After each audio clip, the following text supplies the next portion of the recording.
You know, they make those Planet Earth documentaries. They wheel out 97-year-old David Attenborough to tell you about some animal that's going to go extinct in 5 years, but has reemerged on the scene, and some just absolutely intrepid cameraman's been hanging off a cliff for 2 years to get the glimpse of a bare, naked, bottom Tootsie Roll bird, and that's like the last sighting we're ever going to get of it.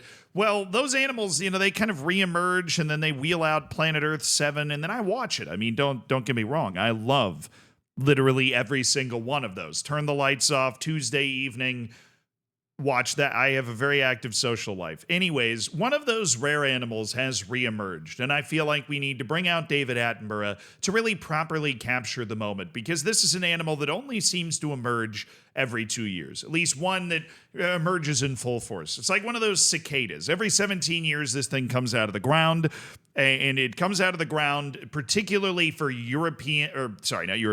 particularly for major international tournaments, right? This animal, right? This animal that David Attenborough would be able to describe more eloquently than me is Major Tournament Lukaku. Now, he is a good striker, right? Romelu Lukaku is somebody that's played for a lot of the biggest clubs in the world, and whether he's been a choke or not, he has scored a ton of goals. I'll never hear anything other than Romelu Lukaku's clearly a good striker. Yeah, sure, he's made some decisions that were perhaps questionable, right? His movement between clubs seems to be a little interesting at times. He's got a little bit of that Ronaldo Piers Morgan vibe and decides to kick up an interview every now and again. And every club that he's played for seems to hate him now, but he is somebody that has scored a lot of goals and is objectively, by basically any measure, a good player.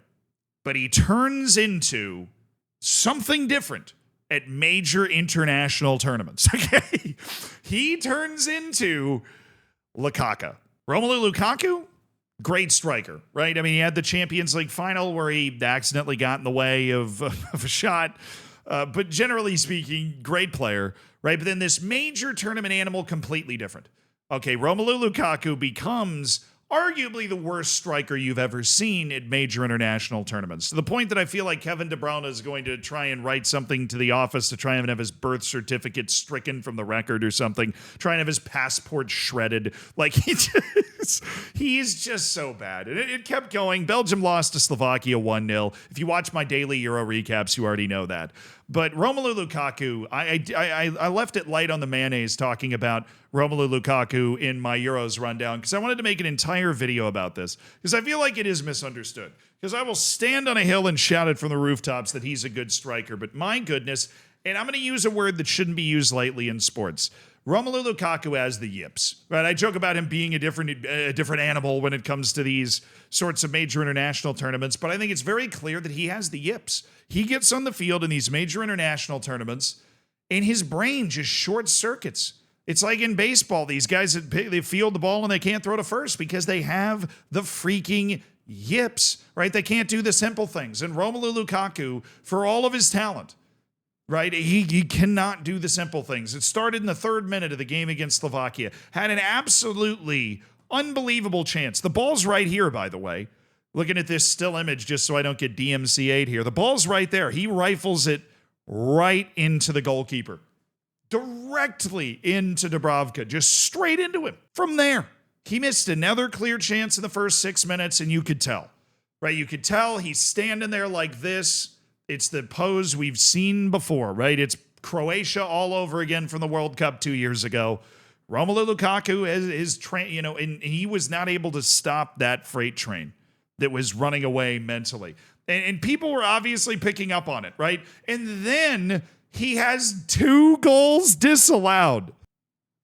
And I have to imagine, right? Like, obviously a disallowed goal happened for a lot of different reasons, right? And I say that like it's not necessarily just Lukaku's fault that the goal was disallowed, right? You get in your head and you're overthinking everything and you end up just a bit out of position, and boom, goals disallowed again. And it just also adds to this mystique, right? People talk about aura. Well, aura also has an effect on the players that are on the field. It would be remiss if you thought that Romelu Lukaku wasn't very and probably painfully aware of how many people make fun of his just inability to score or his kind of comical presence that exists in some of these major international tournaments. This is why I don't want to make a video just bashing him, right? Because he's got to be aware of it, right? These guys are always aware of it in the same way that Jude Bellingham's, everybody, he is definitely aware of the fact that everybody thinks he walks on water. And you know what? Every time you run out on the field to play, when everybody else thinks you're Jesus Christ on roller skates, you're going to play a little bit better, right? You're going to play with the wind at your back. Well, Romelu Lukaku in major international tournaments, to be honest, in any massive match that the world is watching, it feels like he's, running uphill both ways in the snow, right? Like he has such a weight on him, and that weight seems to be getting heavier, right? We're looking at somebody that has played at the top level of the game for a long time, that is part of a golden generation for a country that's desperate to win something. He's supposed to be a big part of that. Eden Hazard's already gone. It's Kevin De Bruyne and Romelu Lukaku. They've got a new generation of guys coming forward, like Jeremy Doku, that might be able to help them get something done in a situation like this, but he can't stop fucking it up. And that is just a brutal spot to be in. It is also really funny. It's objectively hilarious, the situations this guy ends up in. I mean, who bricks two unbelievably obvious chances, right? And then the other team scores. And then you have 2 goals disallowed. Like, as this tweet points out, he's the first player ever to have 2 goals canceled by VAR during a Euros match. Of course. If you had to pick one player from the annals of the last 20 years who this would happen to, it would be Romelu Lukaku. Now, I don't know where this started. It was probably some bad luck or whatever, but it is super clear that now it is a thing. If it wasn't a thing before, which it probably was, it is absolutely a thing now. He is running uphill both ways in the snow and trying to overcome what is clearly at this point a severe lack of confidence to try and produce the results that he needs, right? Belgium's got a really easy group. Okay, they've got Romania and Ukraine coming up, and all you got to do is basically win one of those 2 games. If they can't do that, you don't deserve to be in the knockouts of the Euros, honestly, after losing to Slovakia. Then I think Lukaku's going to have a bunch of chances to score. You know what? Because he's the best striker in this group. And it's not particularly close, right? And there shouldn't be a center back in this entire group, as much as I like Ilya Zabarny on Ukraine or Dragushin on Romania. There isn't a center back in this group that should be able to handle Lukaku. And his physical ability and his experience and his movement, right?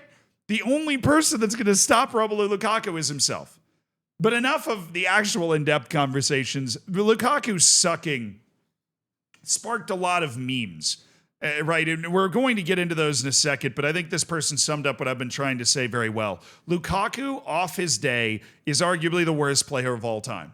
It's mad. Basically that. If Lukaku is off his game, he messes up in more hilarious, creative, and downright ingenious ways than most any other player I've ever seen, right? And he just has a certain way of carrying himself, right, in those moments where he just looks a little goofy when he makes a mistake, and that just kind of adds to this comedy aspect of it. But boy, I mean, he's like a better version of, he's like Nicholas Jackson all of a sudden when the lights are brightest, where he creates 25 different chances and can't seem to finish any of them and just has to try and tough it out and brave it out, but you have to give them credit for ending up in that position in the first place. But the memes, first, you cannot afford to give a player of Lukaku's quality 35 of those chances.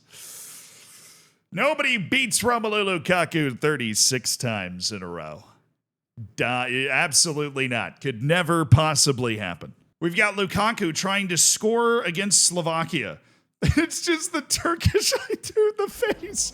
This is a face Lukaku's definitely... That's a face Lukaku has definitely made. Oh, these Turkish ice cream guys are absolutely astounding. You know, I love the fact that he never ends up getting the ice cream in this entire video, and that basically, that does sum it up pretty well. I'm afraid to go to Turkey and try and get ice cream now. We've got Lukaku highlights against Slovakia. Here we go. Here we go. And then we've got Lukaku when he has any chance on goal. I think this is true Jordy. They really... I feel like a Lukaku shot when he's in this mood where he's just not on it. It actually looks like that. It looks so far away that you're like, that's not a professional player hitting that ball. Like, he's just completely out of it. I also love the fact that any above average sized human being doing anything is an appropriate comp for Lukaku in these types of meme videos. Just love that. Love that too. Personally, I hope Lukaku turns it around a little bit because I would love for the guy to come out the other side of being a meme. But it just doesn't. It feels like it's getting worse, not better.